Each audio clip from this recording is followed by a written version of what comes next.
Good evening, all of you. I hope you all are doing well. My name is Prashant and I'm presenting this class from Bhavyam Classes. Today we will discuss the second topic of CUET in geography, the world population, distribution, density and growth. It is our second topic, and in this topic we have to discuss all about the population and how the population is distributed across the world, how his density, and what is the growth rate or what is the growth of population across the world.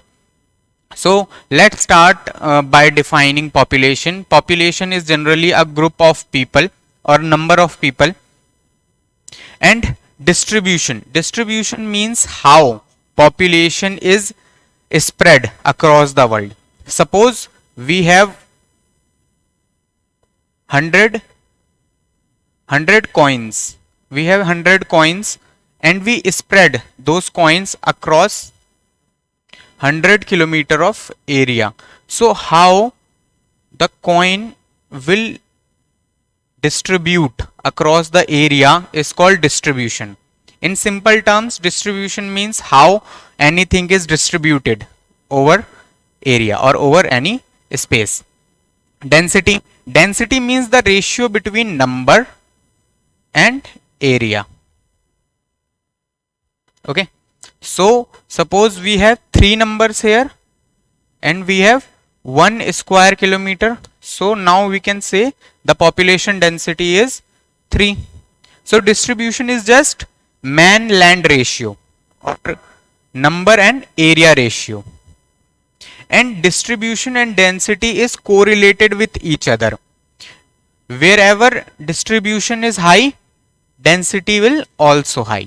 Okay, but it is a general concept, it is not true in every sense. And what is growth? Growth is the change in number of population in particular time span. Like one time is 2010 and second point of time is 2020. Suppose in 2010 Delhi's population is 1 lakh and in 2020 Delhi's population grows to become 2 lakh. This change in population or this change in number of population is known as growth. We will discuss all about it in further slides. So let's move.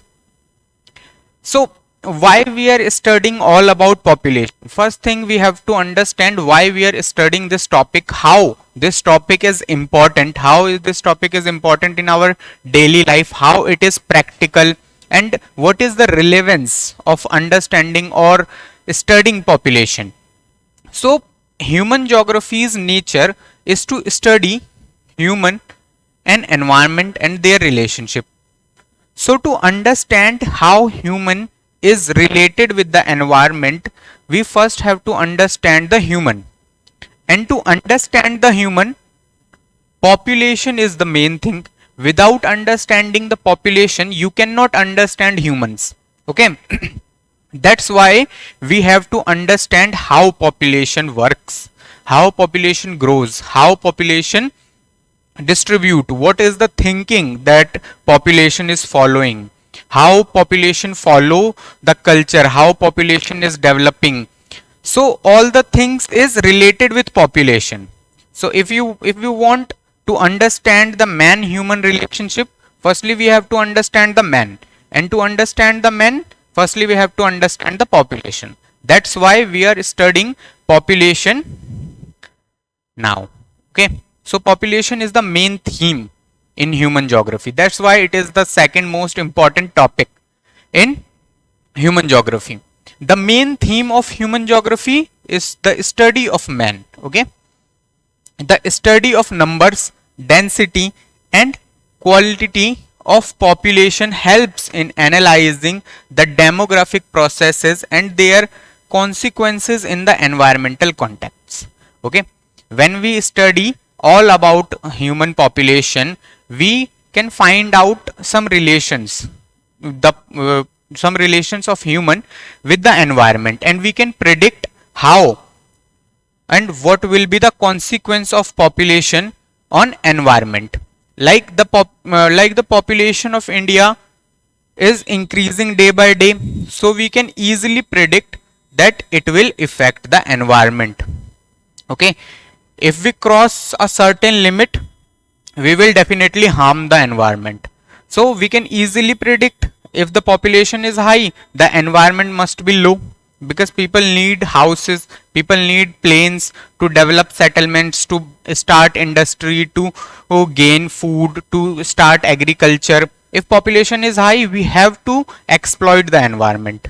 Okay, and if the population is low, we can easily say that the environment is sufficiently growing, because the population is not burden in the environment. Okay, in this way we can predict the man environment relationship based on population. That's why we are studying population. That's why this topic has more significance. Okay, let's move and understand how it works.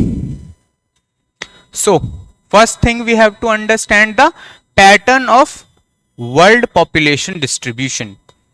So first thing, we are going to understand how population is distributed across the world, how people are spread across the world. Okay, so first thing, we have to understand that the pattern of spread of population is not uneven. People are not evenly distributed, they are unevenly distributed. Like, they don't follow a uniform pattern. They cluster on some places and scarce some places. Okay, what is uniform and ununiform distribution? Uniform distribution follows a pattern. Okay, like one person each block is known as uniform, where population is uniformly distributed. Ununiform distribution means person is not distributed evenly, like 5% in this area, 1% in this area, 0% in those areas. Okay, this is known as uneven population, where population is not uniformly spread across the land. Okay, so this is the real nature of population. In today's world, population is distributed unevenly, or you can say population is scarce in some places and cluster in some places. Okay, like in parts of monsoony Asia or India, there are cluster of people, like lots of people are present here, but in deserts we don't have any population.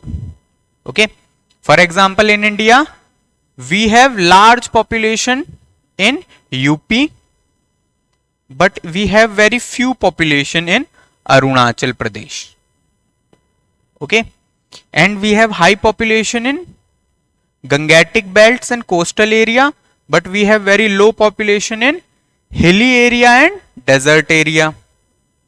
Okay, this way you can see that population is following uneven distribution in nature. Okay, so first is, what is the nature of distribution of population? It is uneven in nature. Okay, the term population distribution refers to the way people are spread over the Earth's surface. I think now you can clearly understand the definition. The population of the world is unevenly distributed. Okay, this thing is also clear, that the population is unevenly distributed. Large amount of population is concentrated in a small area, and a small population is spread across large area. Okay, barely 90% of the world population lives in 10% area of its land. Okay, so you can easily say that 90% of world land is empty, no one is living there, and in just only 10% of land we have 90% of population. Okay, or in 90% of land we just have 10% of population. Okay, so you can easily say that it is making burden on this 10% land. Okay, the 10 most populous country of the world contributes about 60% of the world. Can you understand the definition? The line that only 10% of the countries contain 60% of the population. Like 60% of the population is spread only in 10 countries, and rest 109, we have 196 countries around. In 186 we have 40% population, and in just 10 countries we have 60%. Okay, so the population is very unevenly distributed. Okay, of these 10 countries, 6 are located in Asia. Okay, India, China, Bangladesh, Pakistan, or or Indonesia is present in Asia only. Okay, three most populous countries, namely China, India, and USA, account for 40%. Okay, so only three countries, China, India, and USA, is making 40%. Okay, so you can say large amount of population is living only in three countries, India, China, and USA. China is world's largest populated country according to 2011 census. Okay, whatever we will talk about, we will talk about in context of census 2021, not with present day situation, because it is not present in your books. In your books there is mention only about 2021 census. So all the data we will discuss in this lecture is containing the data from 2021, okay, which is present in your books. So according to 2011 census, China is most largest country in terms of population. Second one is India, and third one is USA. These three countries account 40% of world population. So you can easily say only these three countries contain almost half of the world population, and half of the world population is empty. So you can easily say that India, China, and USA is facing population density, very high population density, and also India and China are facing population problems as well. Okay, so you don't have to remember all the data, you just have to remember the sequence, like which country is in the top and which country is in the last. So you just have to remember the ranks.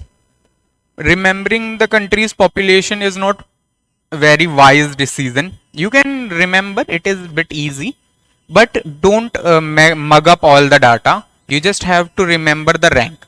Like China is first according to 2011, India is second, USA is third, Indonesia is fourth, Brazil is fifth, Pakistan is sixth, Nigeria is in seventh place, Bangladesh in 8th, Russia in 9th, and Mexico in 10th.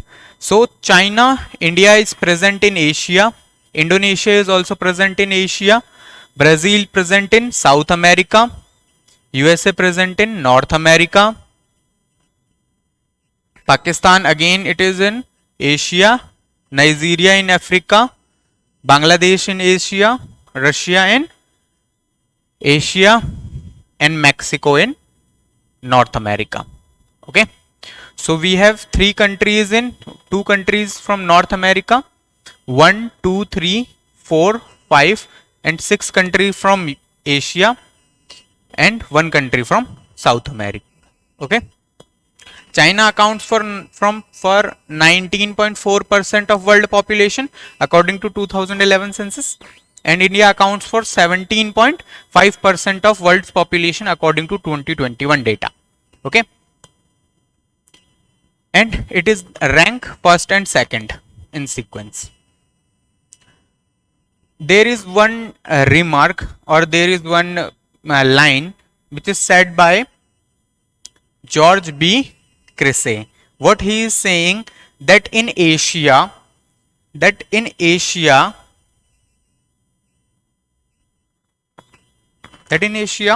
you have very few places where population is more. Okay, where population is many. Few places where population is many, and many places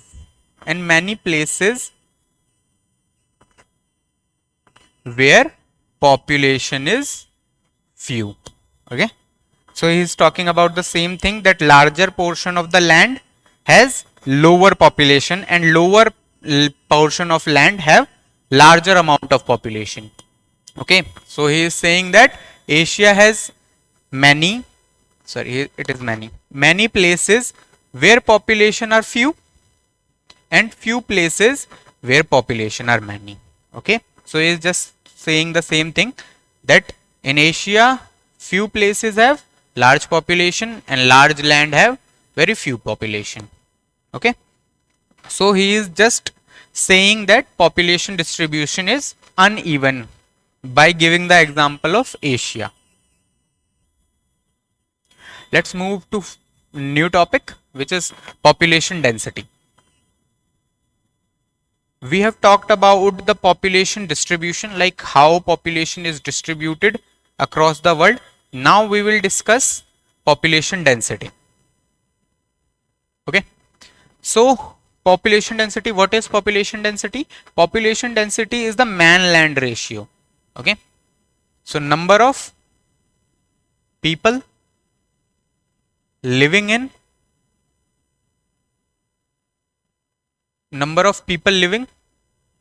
or land or area, okay, so it is known as population density.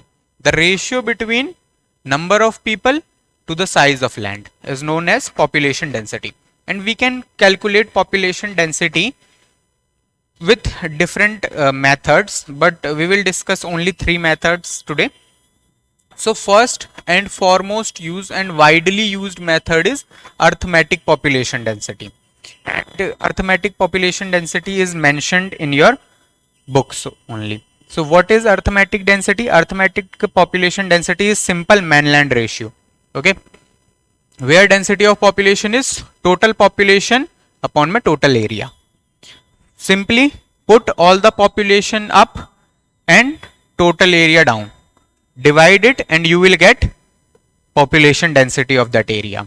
Okay, for example, I have taken the population of India and land of India in lakhs, and you can simply calculate that the population density of India is 382% per square kilometer in 2011. Okay, all the data is from 2011 census. Okay, second type of density is physiological density. What is physiological density? Where total population is divided by cultivated area. Here only those area are included in which you can do cultivation, means agricultural land. You can also say agricultural land.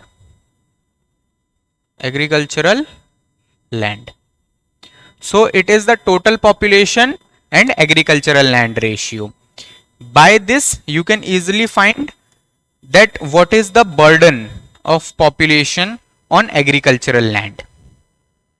So you just have to divide total population by total agricultural land, and you will get how much burden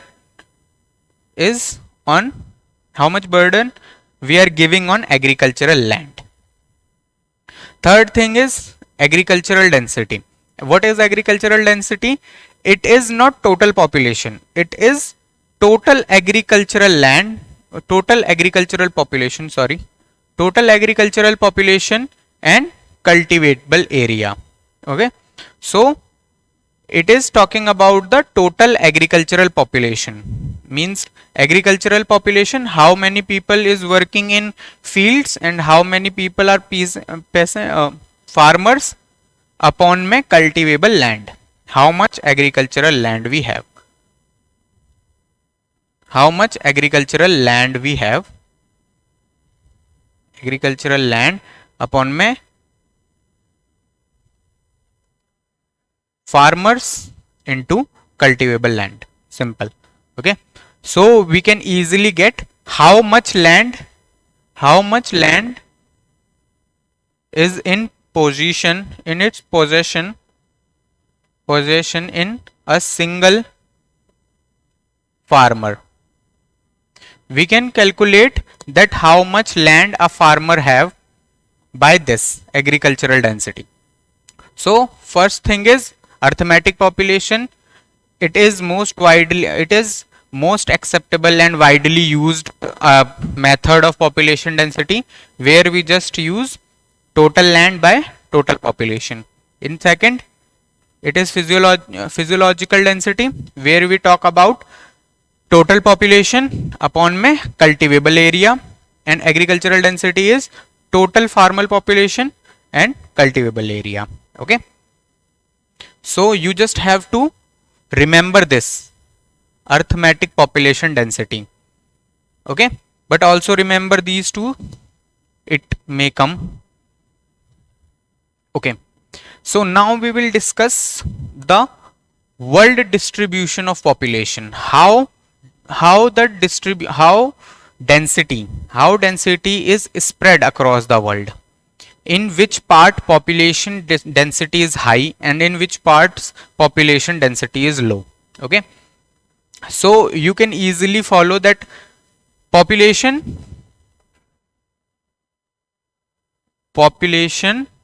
distribution and or population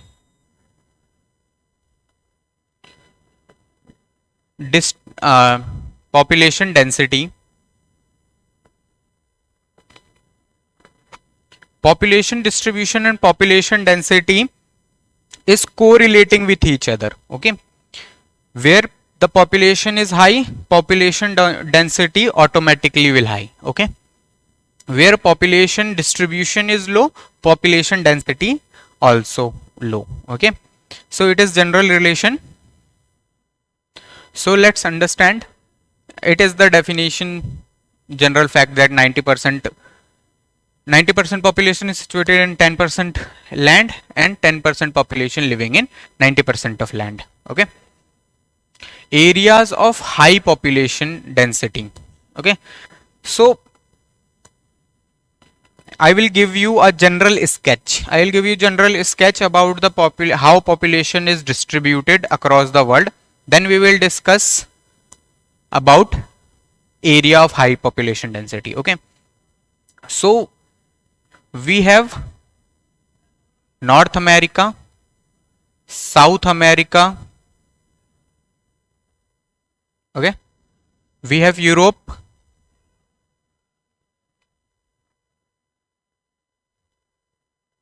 we have Africa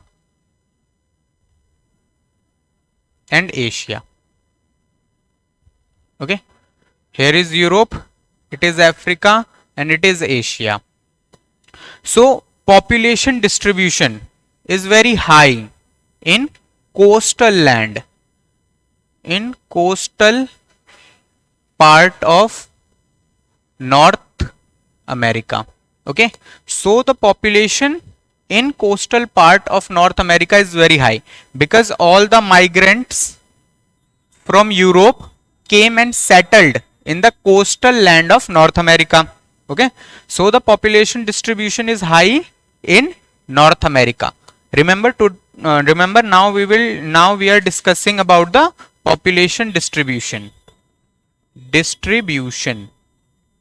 Then we will discuss about the population density as well. So population distribution is high in North America's coastal area because all the migrants from Europe came and settled in coastal areas and industries developed here only, and then people start migrating in USA and start settling in coastal areas. Here most cities are present in here, like California or New York is present in coastal areas. In Europe In Europe, western part of Europe, okay, the western part of Europe is highly dense. Western part is highly dense. Here population is more because of industrialization and good climate. Okay. In Asia, we have high concentration of population in monsoon Asia. Monsoon Asia, because of good fertile soil, because of a good climatic condition, because of good agricultural situation. So we have high population density in South Asia, Southeast Asia, or East Asia. Okay. So here is few high distribution areas. We have very low population density in deserts or harsh climate where people cannot survive. So we cannot survive in forest. So here is Amazon forest, here is Congo forest, okay, it is Sahara deserts, it is Andes mountains, Rockies mountains, and polar area. So these are area where population distribution is very low. Okay, people doesn't like the climate of this area, doesn't like the topography of that area, and the conditions is not favorable for survival of human settlements. That's why larger portion of the land is abandoned. So no one is living there because they are desert or unfertile land or polar areas or unfavorable climate, okay, or forested area. People cannot survive there. That's why they are empty. Okay. So most part of the West, North America or Canada is empty. Most part of North or Saharan area is empty. Most part of Amazon forest, Congo forest is empty. Okay. And most part of Russia is also empty, or Eastern Russia is empty. Northern Russia is empty. Siberian region is empty. Okay. So we have larger portion of land where no one is living just because the climate is not favorable, okay, or land is not favorable. So we have some moderately populated countries as well, like rest of the part of South America, rest parts of Africa, some parts of Western India and South India, parts of Myanmar, Thailand. These are moderately populated countries. Okay. So let's talk about population density now. Okay, we have done about with the population distribution. Now we will discuss population density and how population density is distributed across the world. Okay, so firstly we will discuss areas of high population density, where people are high, where the number of people is high in comparison of land. Suppose we have 1 kilometer, we have a land of 1 square kilometer, and we have 100%. So if you walk across the land, you will easily meet 100 people. Okay, so it is the general thing that 100% is present at least in 1 square kilometer. Okay, so it is the average number, it is not the real number, but it is average. Okay, so finding 100 people in 1 square kilometer is also a challenging task. Okay, because largely population is distributed in 3 countries, 4 countries, or 10 countries only. In rest countries population is very less. Okay, so population density is also less. So let's discuss areas of high population density. So first part is monsoony Asia. Okay, monsoony Asia, here we are talking about the land where monsoon is predominant, where monsoon is occurring. where we can see the phenomena of monsoon. So monsoon can be easily spotted in parts of South Asia, Southeast Asia. So monsoon winds came from Indian Ocean and go through India, neighboring countries of India, China as well, and some part of Japan as well. Okay. So in monsoony Asia, we have India, we have China, we have parts of Pakistan, we have smaller countries like Nepal, we have Myanmar, Thailand, Cambodia, Laos, all the all the East Asian countries. We have Java, Sumatra, Indonesia. We have Sri Lanka. Okay, so these countries is highly populated because the climate is very favorable for living, for agriculture, for settlement, because rain is in abundance. We have larger rivers like Ganga, Indus, Brahmaputra, Huangho. Okay, so we have bigger rivers. We have high number of rainy days. We have monsoony climate. These all are favorable for agriculture because agriculture is more favorable in these area. That's why population is also high, and because population is high, population density is also high. Okay, so you can find highest population densities in that area, in that zone. Like we have Singapore, where the density is highest. We have Bangladesh, where very high density is present. We have India, China, Pakistan, all the countries where population is in abundance because they provide very favorable condition. We have China rank first, India rank second, Pakistan, Nepal, or Bangladesh. We have more than 4 countries in this zone. More than 4 countries which is in top 10 populated countries in the world. So here population is very high. That's why population density is also high. Okay, and you can correlate with larger population with the favorable climate, with good amount of water, with good amount of agricultural production, with better soil condition. That's why this area is highly populated. So remember this area. This is monsoony Asia or part of South Asia, Southeast Asia, East Asia. Okay, and and some parts of Japan and Korea as well.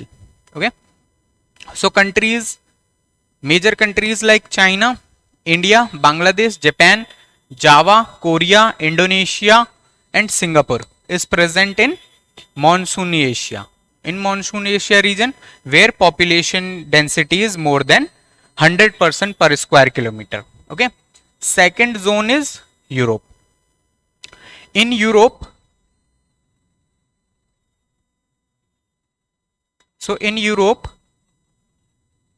we have a channel, English Channel. Here is English Channel. Okay, so in English Channel or with Danube River. Okay, so the population is spread across English Channel and Danube River and making a region of high population density. This area is rich in population because of industrialization. This area is highly populated because of industrialization and availability of water. Because in past, the transportation was held by the river or waterways. That's why industries is set up near river Danube or English Channel, and industries grow near the river. That's why population is present near the river, because all the workers working in the industry tend to live near the industry. That's why they build a town around the industry. That's why the population is spread around the river or in in parts of industries. So this is a channel where population is very high in Europe. Okay, and this channel is also known as population axis of Europe. Okay, so larger population of Europe, most population of Europe is present in this part only. Okay, English Channel and west to Dnieper rivers. Okay, so some countries like Netherlands, Belgium, Germany, North France, Slovakia is present in this zone. Okay, because industries is high, that's why the population density is also high. East coast region of North America. Okay, so North America is built by the migrants from Europe. People of Europe migrated to North America and started colonies. So they chose coastal area because of favorable climate and opportunity of fishing and industrial work. That's why they start building the cities around coastal areas. The cities start developing because of industrialization, technological advancement, and migrants from across the world. That's why this area is highly populated. That's why this area has high population density. Okay, this area is highly populated because of industrialization, technological advancement, economy, and migrants from across the world. Okay, this area is highly populated because of industrialization. This area is highly populated because of favorable condition of climate and agriculture. Okay, so we have talked about three areas of high population density: monsoon Asia, Europe, and eastern coast of North America. Okay, remember this. Let's move to areas of low density. So areas of low density are not favorable in terms of climate, in terms of land, in terms of availability of water. Okay, that's why this area is empty. No one is living here because of unfavorable conditions. Okay, this is areas of desert, polar climates, or hilly areas where people cannot survive, dense forest. Okay, where people cannot survive. That's why the area is still empty. No one is living there. Okay, that's why the density of population is also low. So less than 10% per square kilometer. Okay, like if you take 1 square kilometer, you can only find 10 people. Okay, only 10% is present. Okay, so these areas are hot desert, like desert of Sahara present in northern part of Africa, Kalahari, Atacama desert, western Australian desert, Arab and Thar. Arab desert is present in Arab, Thar desert present in India, and West Australian desert present in Australia. Okay, so these are area where temperature is very high. No one is living there because agriculture cannot survive there. We don't have water, we have high temperature, agriculture cannot be done. That's why people cannot survive there. That's why these are areas of low or very low population density. Even in parts of Sahara and Kalahari, you cannot even find one person in 10 kilometers. Just because it is average, that's why. You in some parts like polar areas, you cannot find even a single person there. Okay, extremely cold areas means polar areas like northern part of North America, part of Alaska, part of northern Canada, It is Canada, part of northern Canada, part of northern Canada and Alaska, and part of northern Europe and part of northern Asia. Okay, these areas and part of Greenland and part of Antarctica. These areas are very low in temperature, where you can find um, snow in every season, where snow is present across the year. Okay, so in these areas it is very hard to survive, okay, or it is very hard to cultivate any kind of crop. That's why people don't tend to live there. That's why these areas are scarce in population. Only few tribal population lives there, like Eskimos are present in this area, and this area as well. They live in a meat of shields. They on the meat of reindeers. Okay, but very low population is present here. Okay, because crop cannot be cultivated here. Cold desert, we have some cold deserts as well, where rain shadow is present, where rain is not happening, or these areas are present in temperate belt. Okay, not in tropical belt. These areas present in temperate belt. In tropical belt we have hot desert. In temperate belt we have cold deserts, like parts of Central Asia or Mongolia, or part of northern China, northwest China. Okay, we have Gobi deserts as well, where you cannot find even a single person. Okay, just because it is average, that's why we have 10%, but in real life you cannot even find few people, okay, living in kilometer area. Okay, let's talk about moderate density. Again, let's talk about moderate density. Rest of the world which is not under high population or low population is considered as medium density population, or areas of medium density. Part of Asia, like you can easily feel that the population density is low. If you travel South India, you can easily see that the population density is very low there as compared to North India, or as compared to Bengal or Bihar. You can easily differentiate that the South India have low population or moderate population density as compared to North India. Western part of China, most of the western part of China is desert or not cultivable land. That's why the population density is very low. Okay, still it is moderate. And Myanmar, some part of Myanmar, Thailand as well.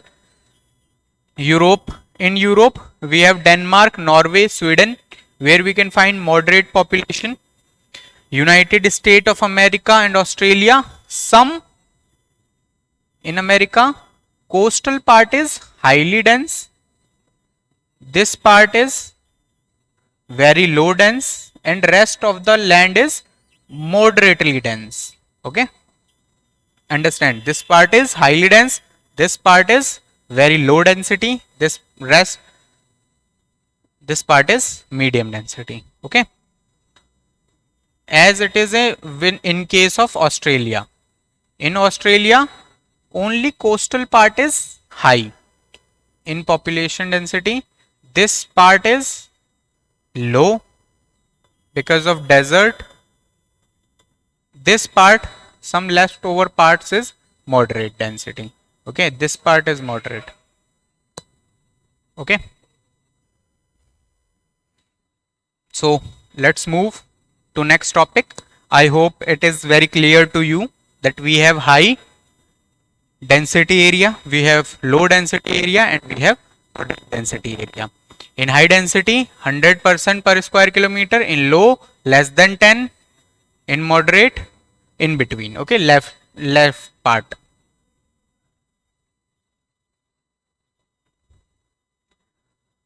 Okay, let's talk about how and why population is distributed in some part more, and why it is distributed in less amount in some parts. Okay, people why people prefer to live in some parts more as compared to some part. Okay, why people tend to live in one particular area more, why people choose only one area to live and left other areas. Okay, so now we will discuss factors influencing the population density.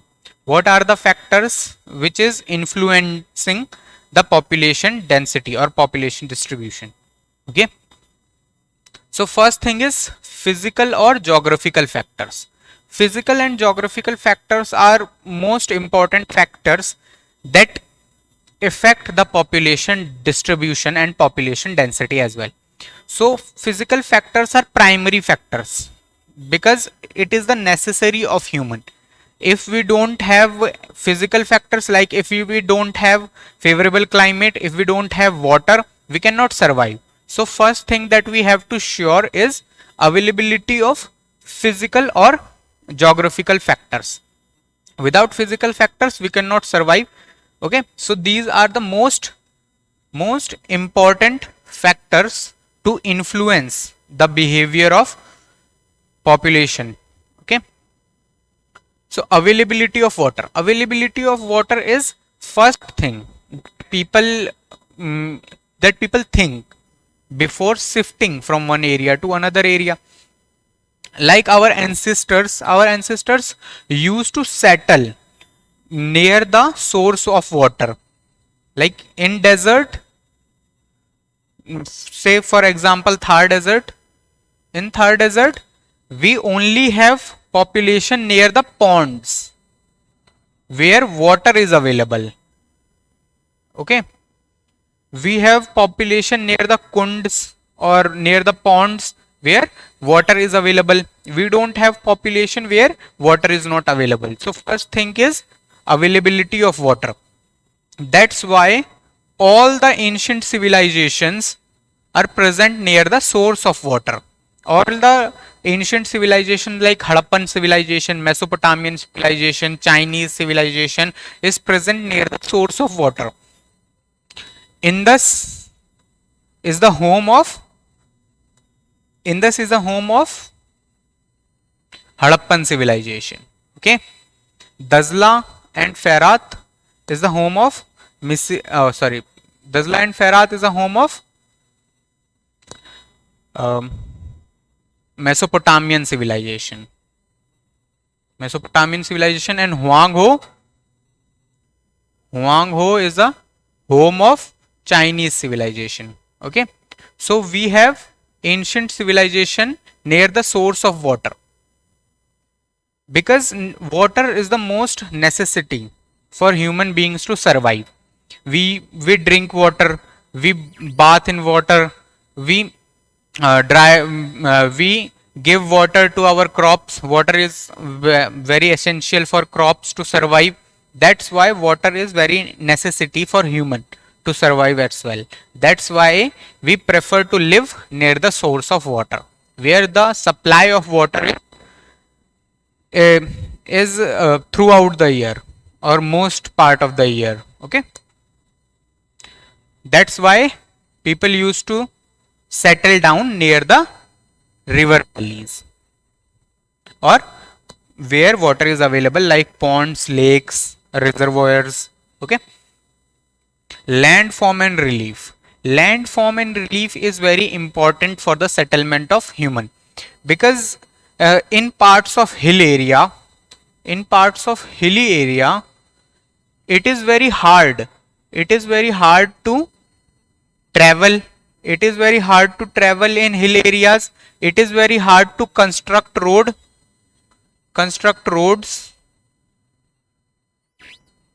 It is very hard to construct road. It is very hard to travel there. It is very hard to survive in that land. It is very hard to construct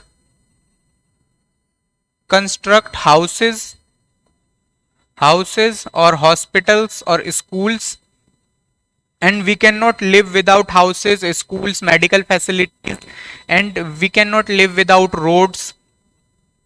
So people used to prefer plain area where they can easily develop roads, where they can easily develop houses, where they can easily develop hospital, medical facilities and all the things, where they can easily transport to one area to another area.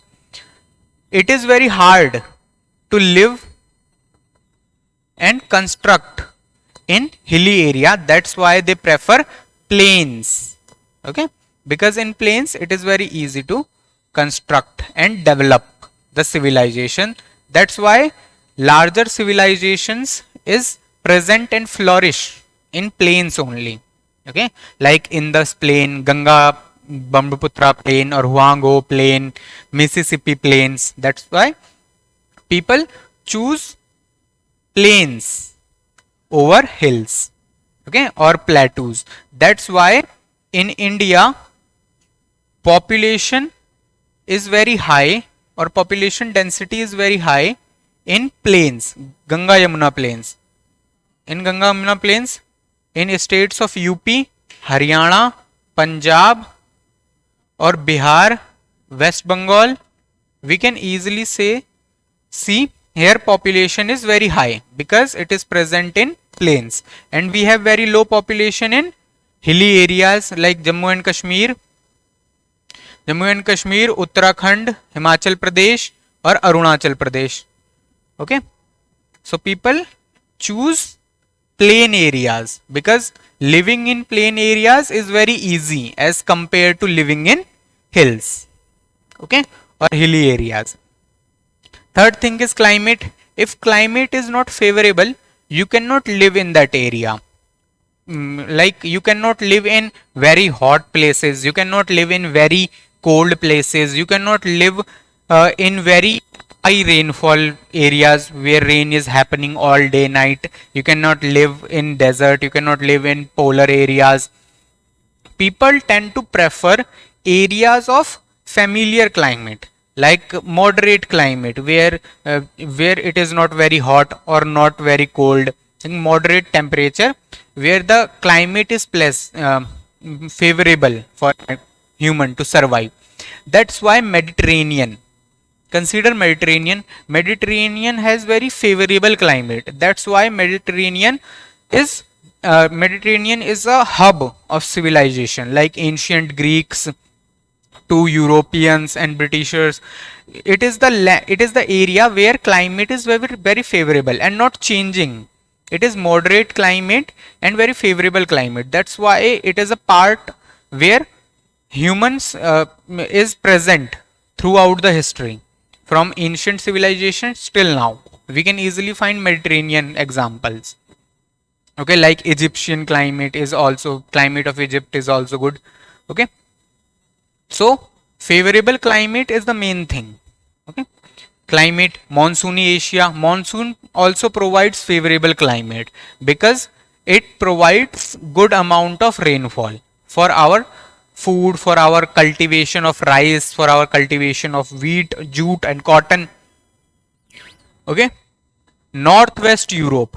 In Northwest Europe, you can find it is not very cold and it is not very hot as well. It is moderate type of climate, but it has some lower climates, but still it is favorable condition to live as compared to East Europe.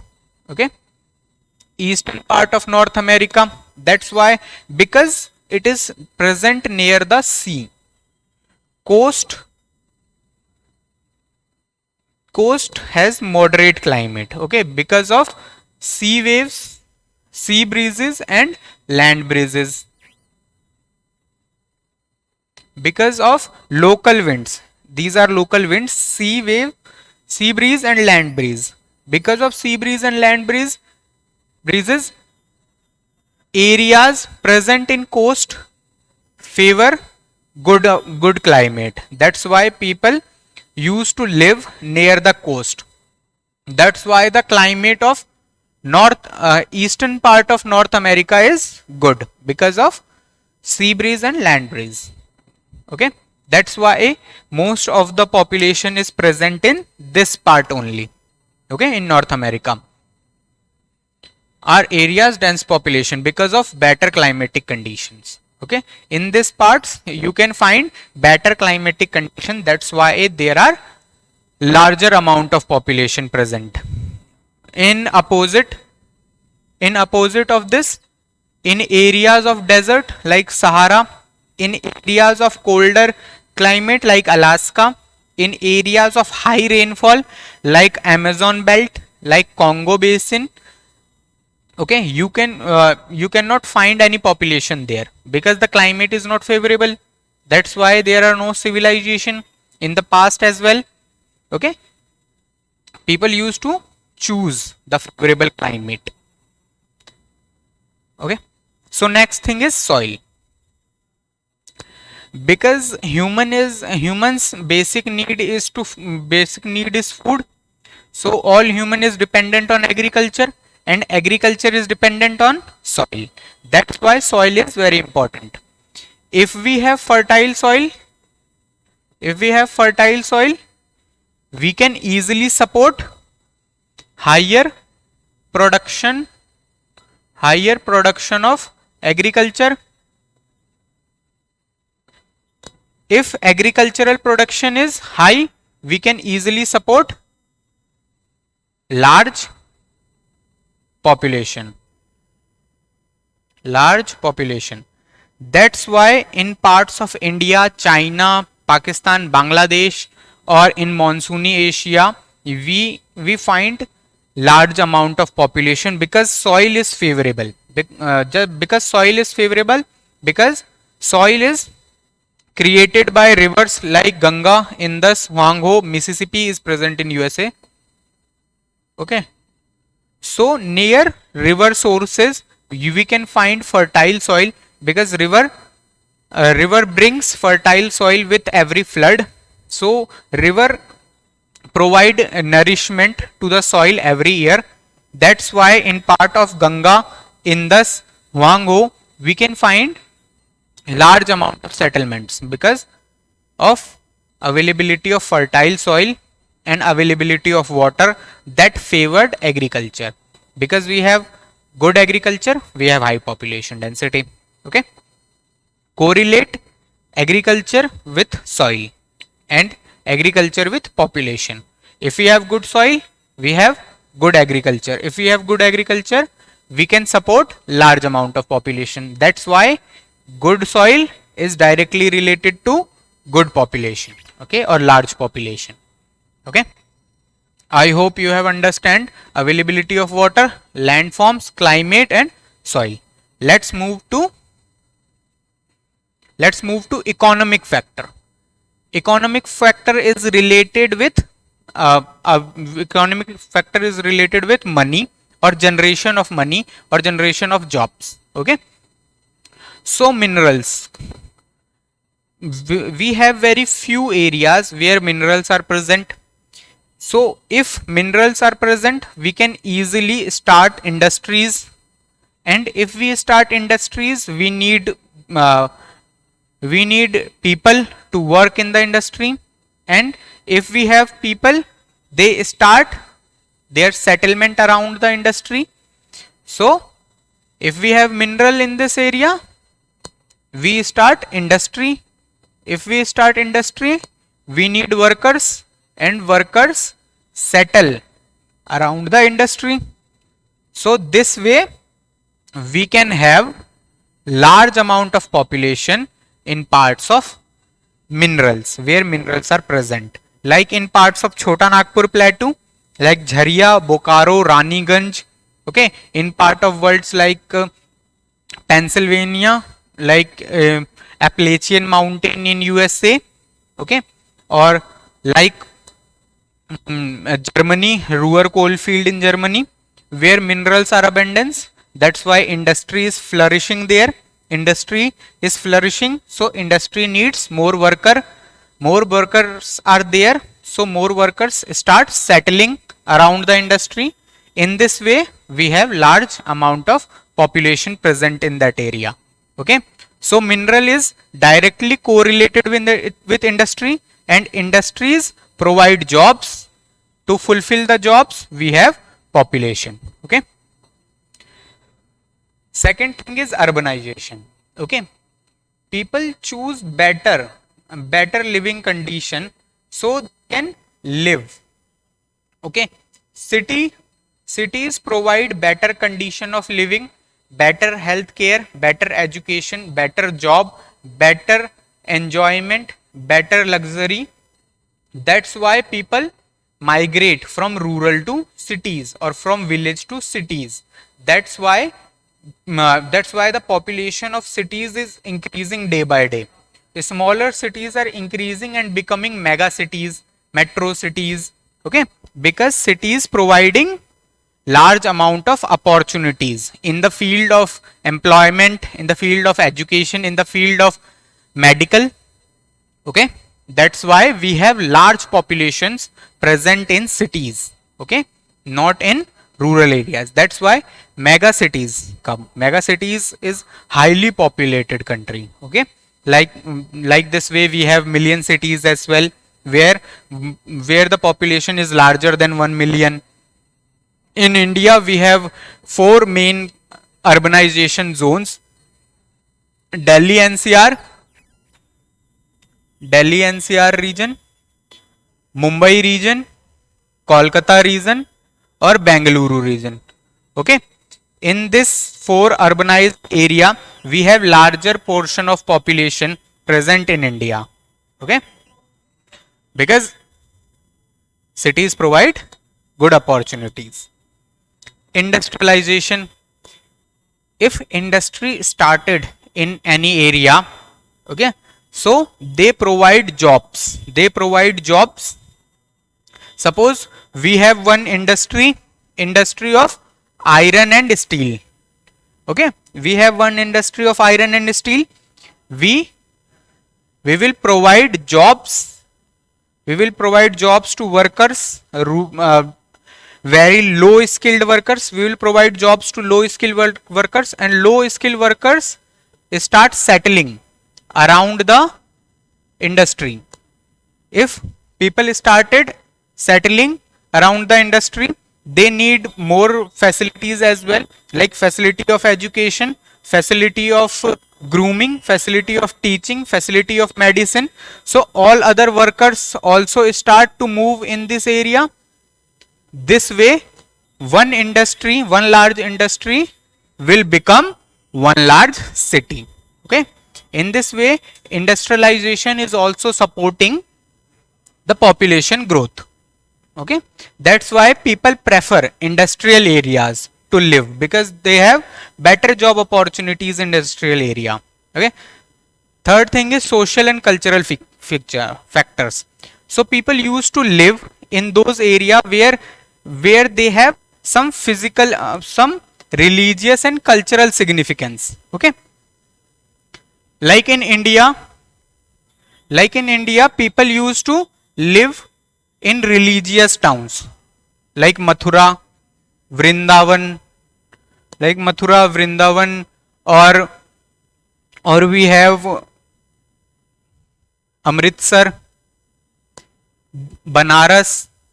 These are areas of religious significance. That's why people use or prefer to live in this area. Okay. So religion is also favorable. If any area has religious significance, people used to live in that area. That's why Banaras is populated, or Banaras is settled from throughout the history. Okay. Or cultural places. If we have moderate or good cultural coordination, people used to live there. Like in USA, you can easily find all cultures. Like Christian, you can find all different ethnical groups there, like Chinese, Africans, Indians, Australians, Negroid, all the cultural groups.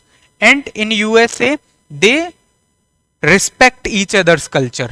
That's why people like to live in USA.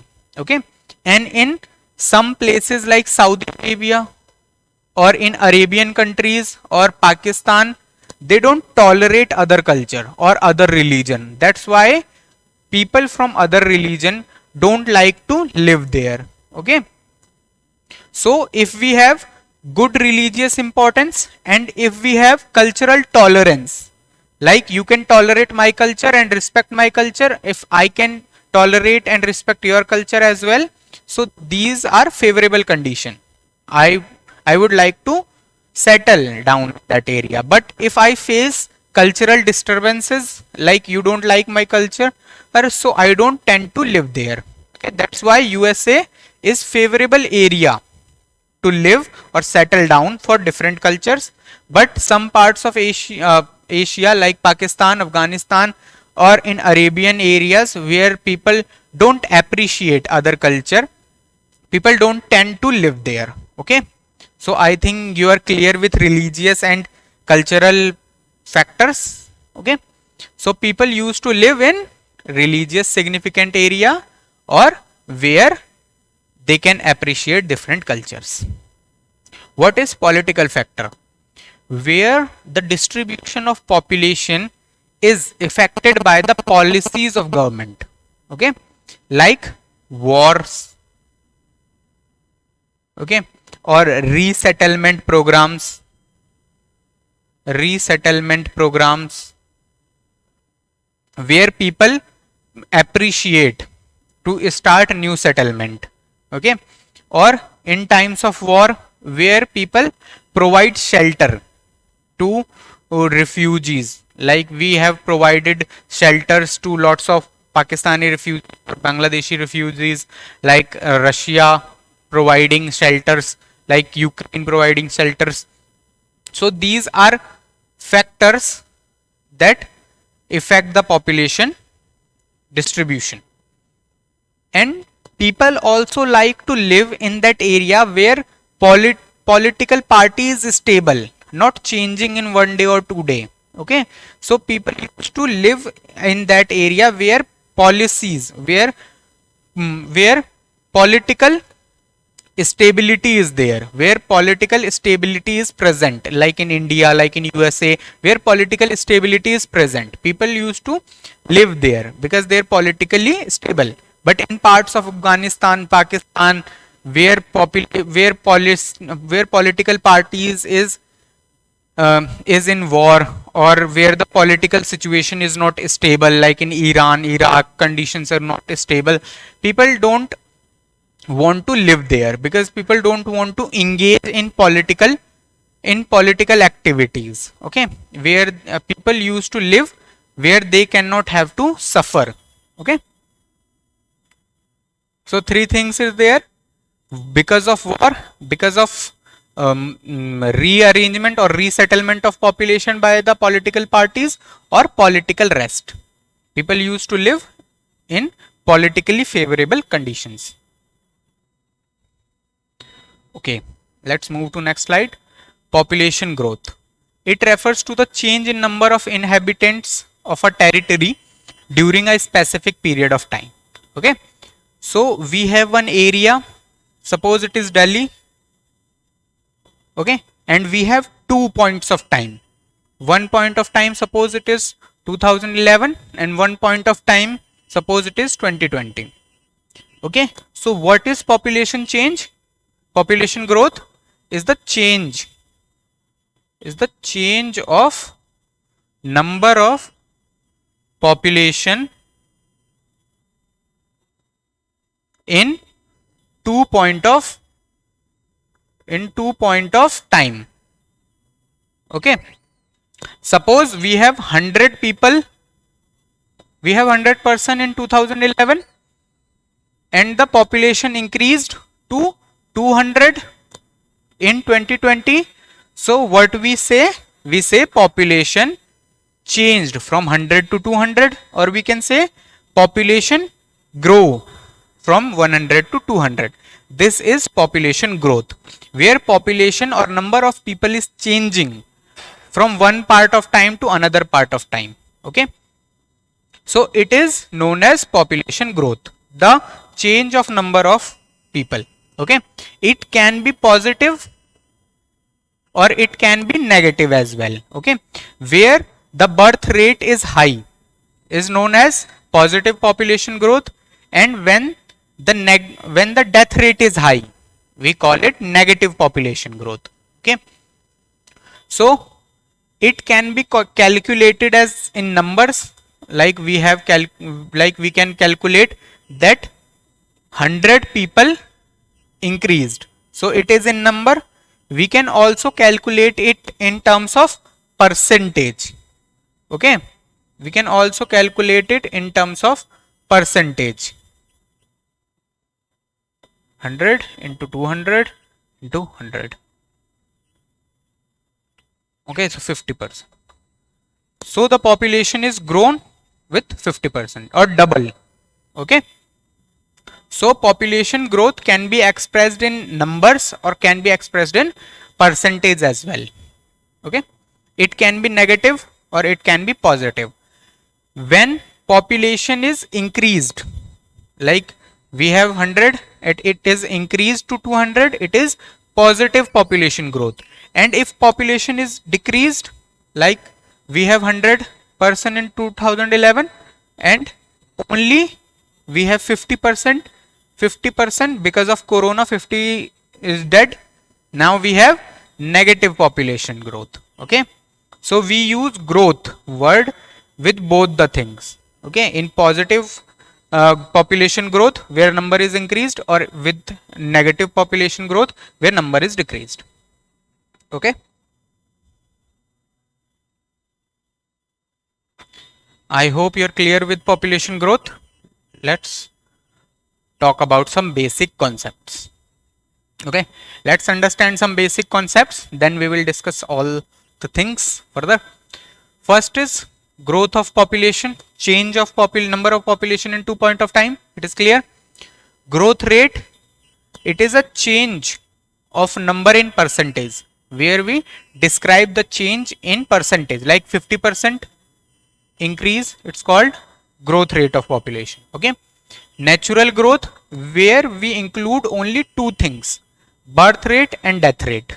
Okay, it calls natural growth rate. Okay, or actual growth rate. What is actual growth rate? Where migration is also included. Okay, like we have Delhi, here birth rate, death rate is included, but we have third factor as well, migration. In migration we have two things, in migration or out migration. In migration, where people came in Delhi, it's called in migration, and out migration when people migrated from Delhi. Okay, so how we calculate actual population growth? We minus death from birth and plus in migration and minus out migration. Okay, suppose we have 100 births, okay, and 10 deaths, okay, and 100 in migration and 10 out migration. So what we can say, that 90 180 is actual population growth. And in natural population, 100 birth or 10 death. So what is natural population growth is 90, or actual population growth is 180. Okay, third thing is positive growth rate. We have already talked about it, where birth is high and death is low, and negative where birth is low, death is high. Okay,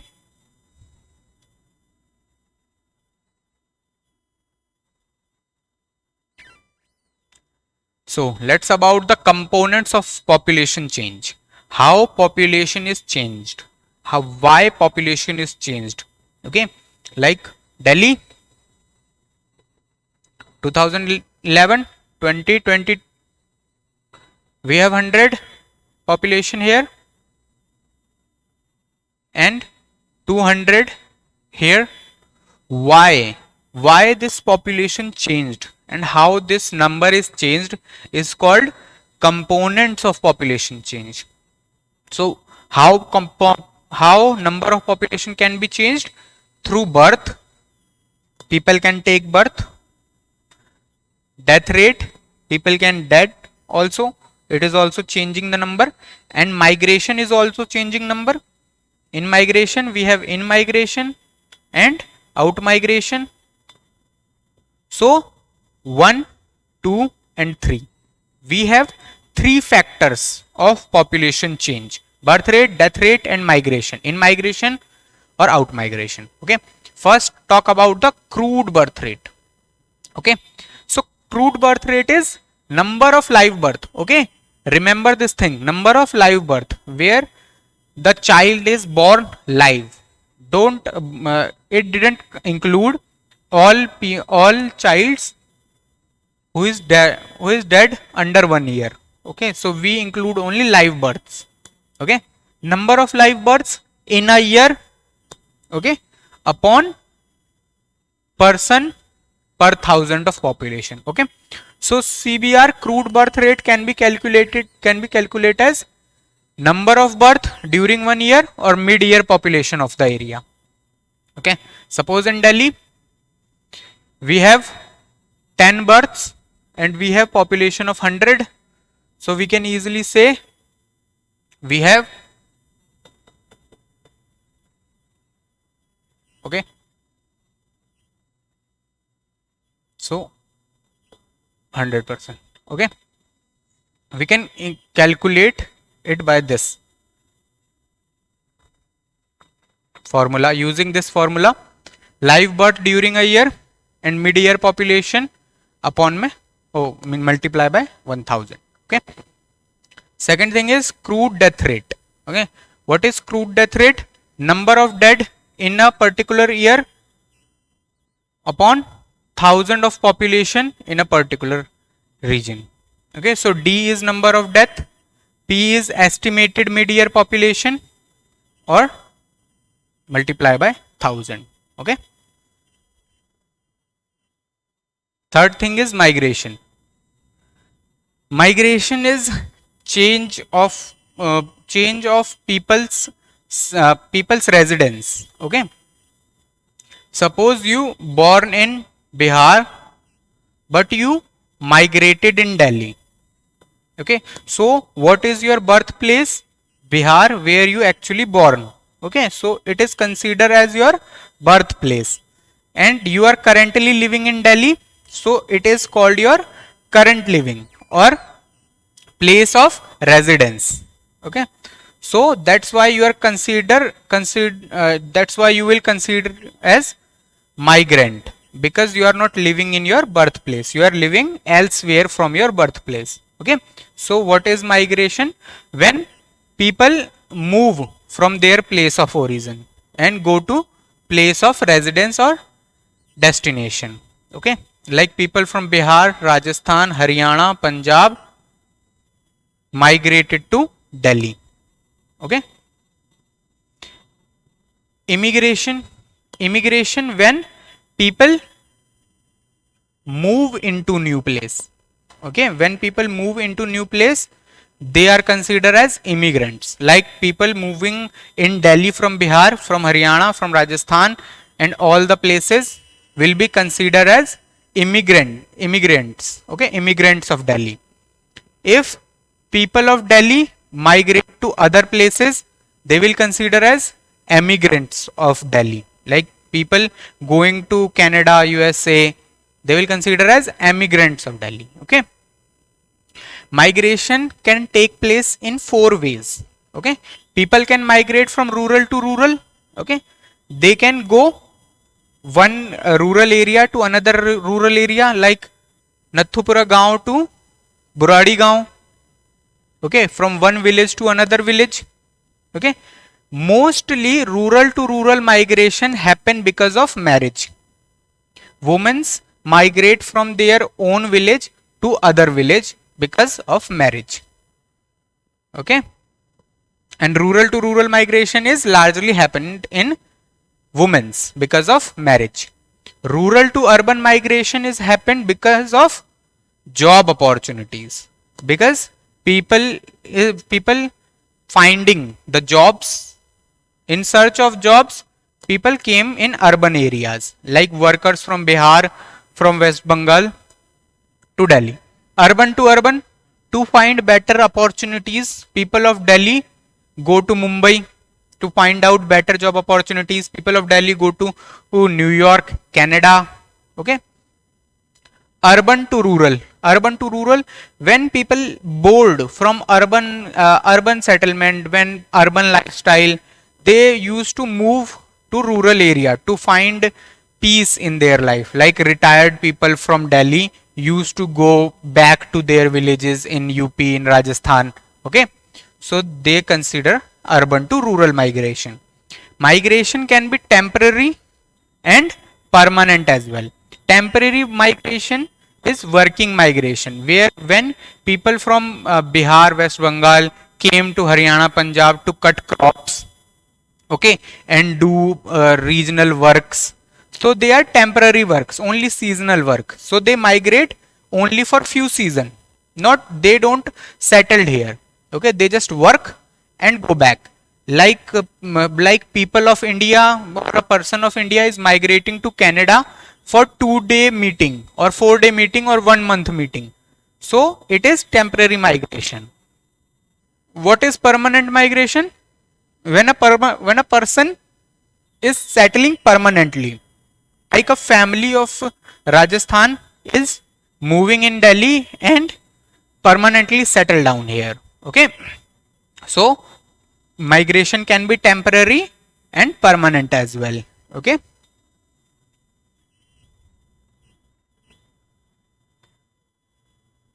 pull and push factor, these are the factors that play a important role for people's migration. Okay, what is push factor? Push factor makes the birthplace, consider Bihar or West Bengal or some parts of Rajasthan, and consider one place as Delhi. So what are the push factors? Push factor make birthplace less attractive. Okay, that's why people migrate to attractive areas. Okay, so what are the push factors? Like unemployment,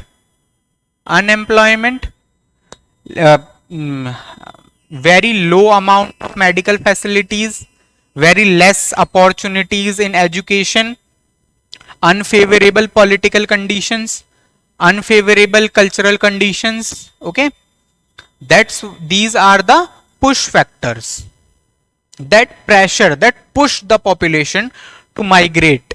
Okay, like unemployment, poor living condition, political turmoils, unpleasant climates.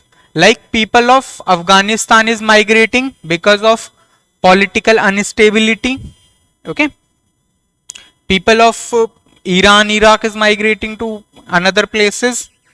Okay, natural disaster, people living in hilly areas is migrating. Like we have recent case of Pushimat, where people is migrating just because natural disaster, calamity. Epidemics, okay, like in parts of Africa where epidemics is happening, where they don't have anything to eat, that's why they migrate from Africa to another favorable places. Okay, and economic backwardness as well, like people from Bihar is moving just to find better jobs so they can escape the cycle of poverty. Okay, what are the pull factors? Pull factors make the destination place attractive. Okay, so what are the pull factor that attracts people towards it? Okay, like Delhi is attracting people. Delhi is attracting people from across the nation because Delhi has a good amount of educational facilities, higher opportunities of job, better opportunities of luxury, better opportunities of medical facilities, good infrastructure, and uh, in some parts like Himachal Pradesh or Shimla, where climate is good, they are attracting because of climate. Okay, so pull factors are those factors which attract the population. Okay, and push factor are those factors that push the factors away.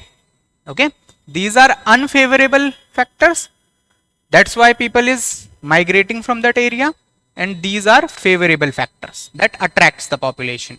Okay, I hope you have understood.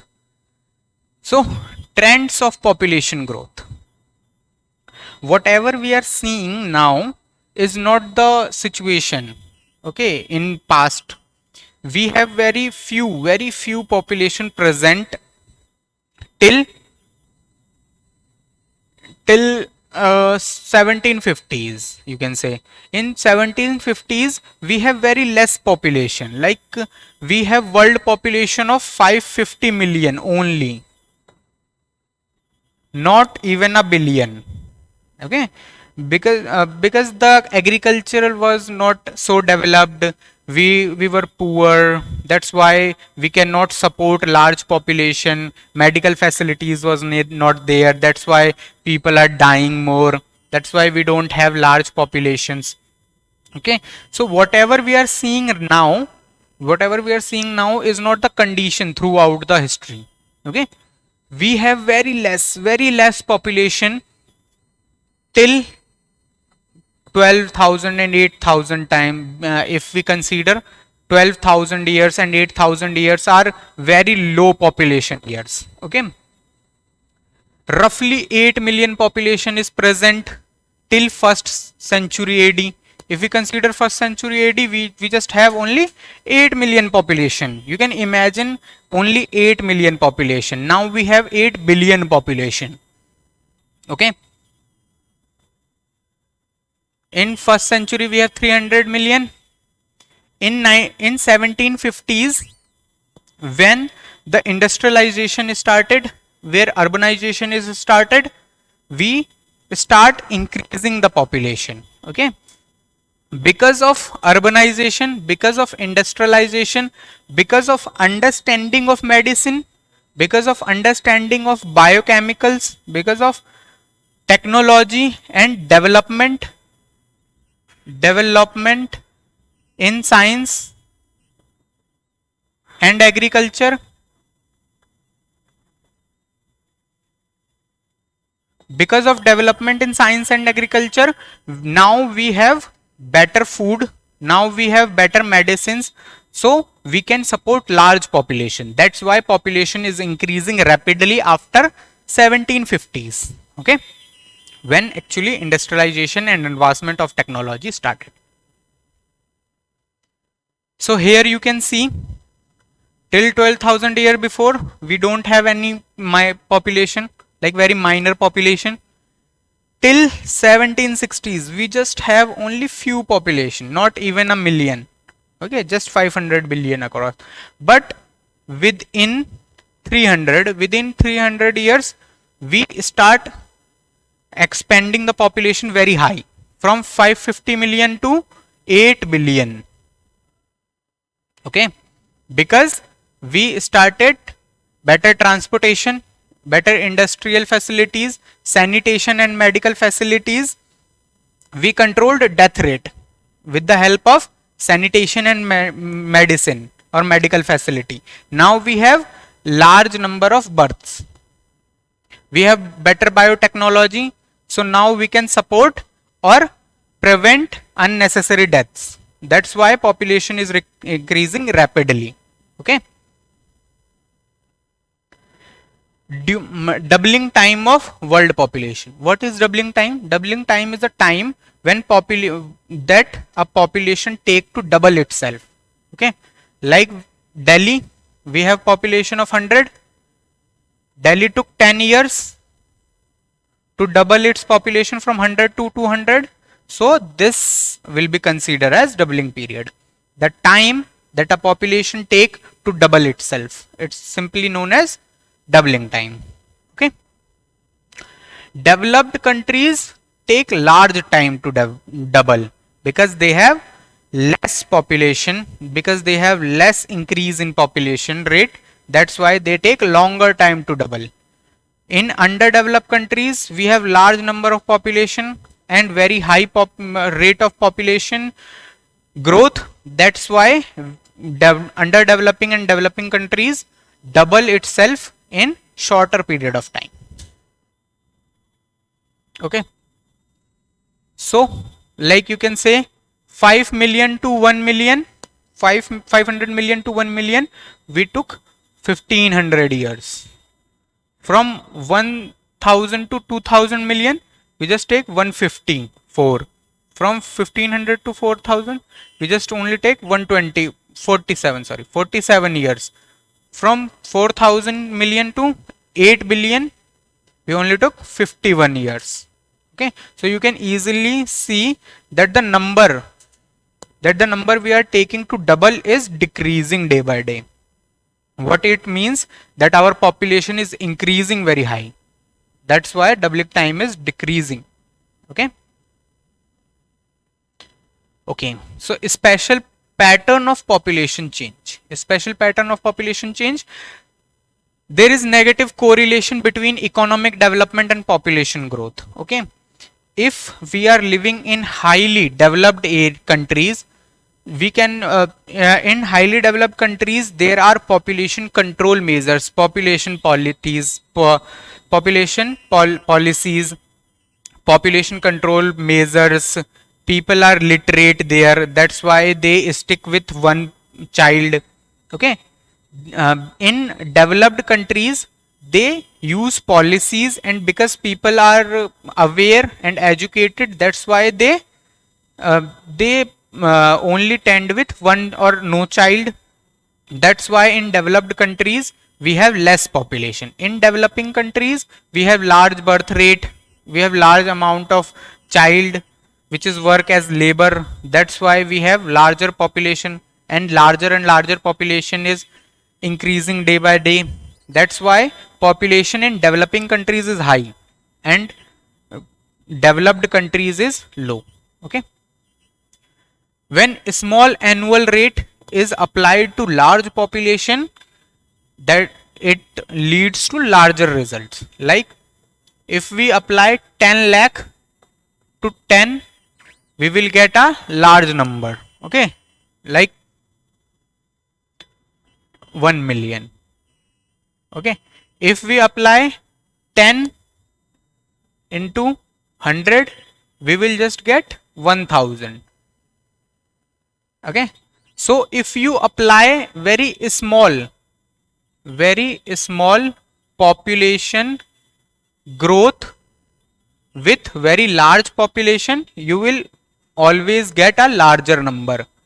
If you, or even if you apply large population growth with very few number, you will get only few number. That's why developed countries is still very low in population, because they have very low population, because their population is increasing very low.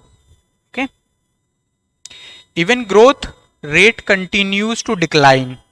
Okay. Or even some developed countries like Germany, population growth is actually in negative, where people is not born much, where the birth rate is low. Okay. So you can easily see it is the world population growth rate, where the world is populating or growing from 1.6%. Okay. It is in 10. Africa is increasing its population very rapidly. Okay. And some Europe is increasing their population very low. That's why European countries have very low population growth, and African countries have very high population growth. Okay. So it is very important topic in human geography, and in this chapter, demographic transition theory. Demographic transition theory is most important, and we have to understand this topic very calmly. Okay, so let's start with theory, then I will explain all about all about this. So it is given by W.S. Thomson in 1929 and it is revised. It is revised by Frank W. Notestein. Okay, so always remember the names W.S. Thomson and Frank W. Notestein. It was given by W.S. Thomson, okay, but revised by Frank W. Notestein, okay, in 1929 and in 1945. So what they said that population and society is correlated with each other. Whatever the society is changing the population. If we have high society, we will produce very low number of population, and if we have very low level of society like agricultural society, we tend to have more births because we need more workers in agriculture. But if you have high society like people working in IT sector, you don't need large amount of children, you just need one children with quality education. Okay, so population is directly related with society. As society is developing, population change is also developing according to the society. Okay, so that they want to explain. Like the theory tells us that population of any region change from high birth rate and high death rate to low birth rate and low death rate as society progress from rural agrarian and illiterate to urban industrial and literate. Okay, so as society is increasing from agricultural to industrial, population is also changing from high population growth, high population birth, high death to low population growth, low birth and low death. Okay, the change in the change in the society and the change in the population is in the form of stage, like first stage, second stage, third stage. These stages is known as demographic cycles. We have 3 stages, okay, that we will discuss. In the present day, different countries are different stages of demographic transition, that I will explain. So let's see the image carefully. I hope it is visible to you. It is first stage, it is second stage and it is third stage, given by W.S. Thomson. Okay, so what is first? It is crude birth rate and crude death rate. Okay, so it is the upper line is showing birth rate, lower line is showing death rate. Okay, and this is the number of birth and death rate, and this is time, that time is taking, that time society is taking. Okay, in earlier time,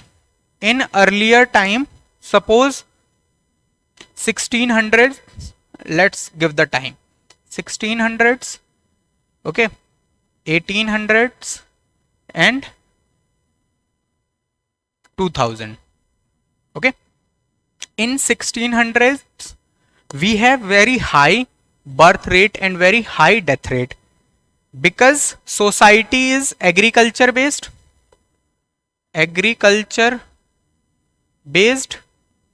because in 1960s agriculture is dominating economic activity. Most people are doing agriculture, so they need workers to work in the field. That's why they give birth to larger childs, like they give birth to large number of childs, like 35 child is born.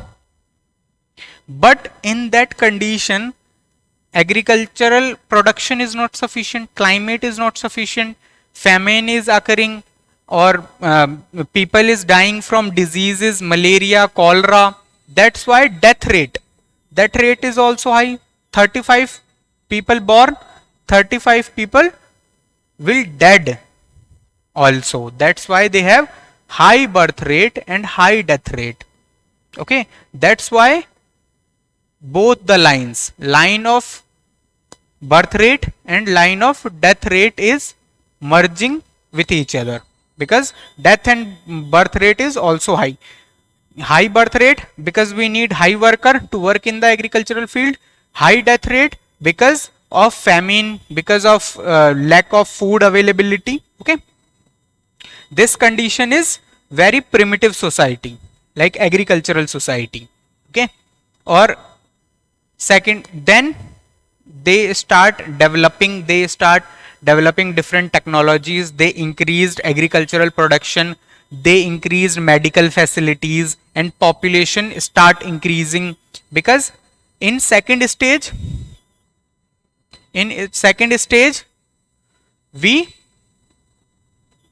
move from agricultural society to industrial society, and people are literate but not much. Okay, people are literate but not much. So here we still have high birth rate, like people is still giving birth to 35 children, but now we have better medical facility. Now we have better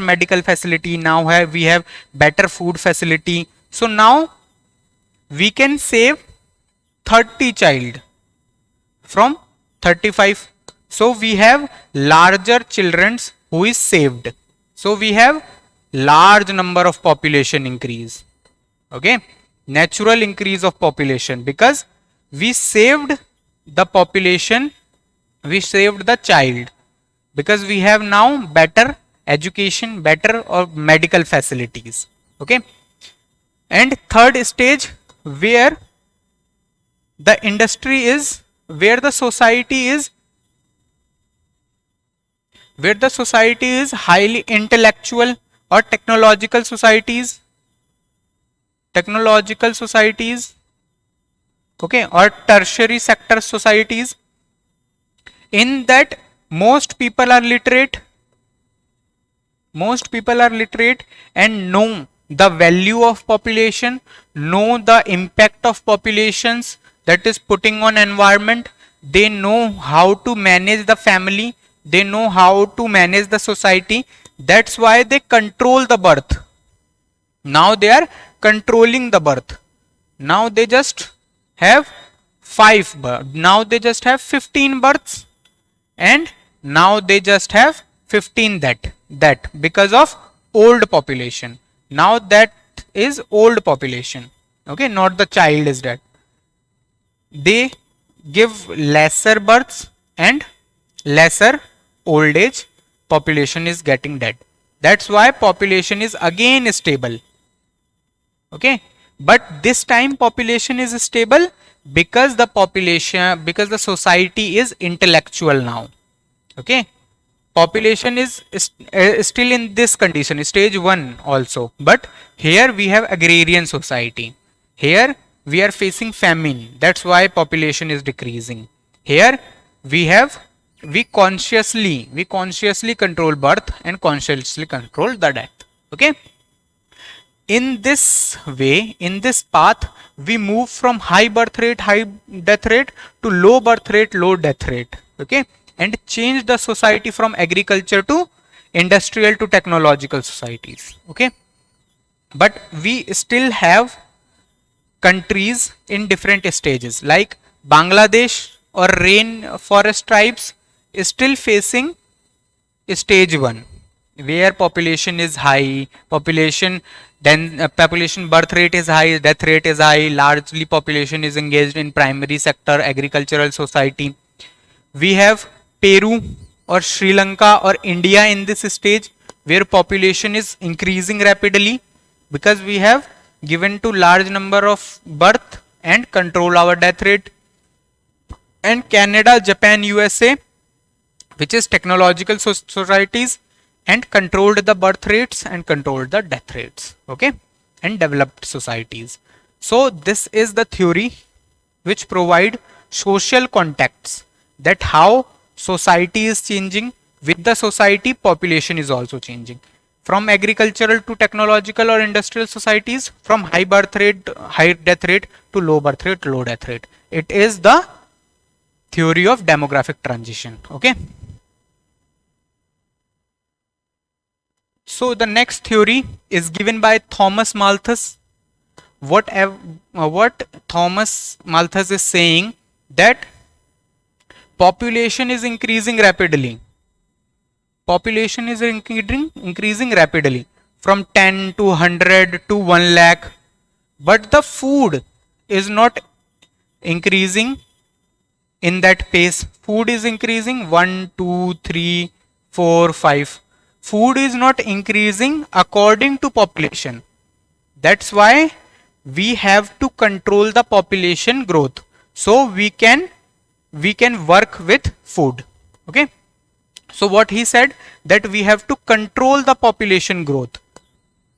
If we don't control the population growth, population will be controlled by the natural disasters. So what he said, that we should prevent the population growth.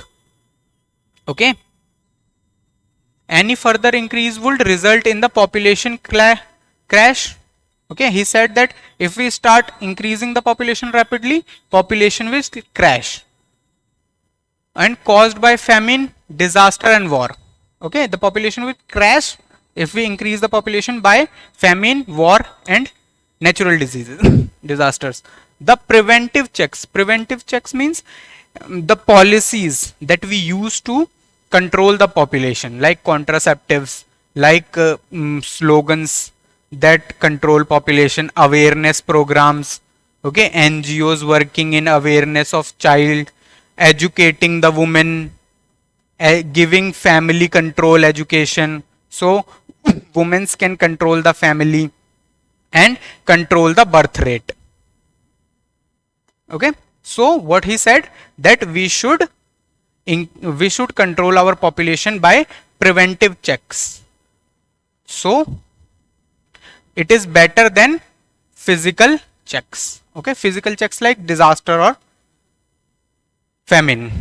Okay. So what Malthus is saying, control your population by yourself, otherwise nature will control it by its own ways. Okay. So that's all about this topic. Thank you for listening, and if you have any question, leave in the comment box. I'll answer. Thank you.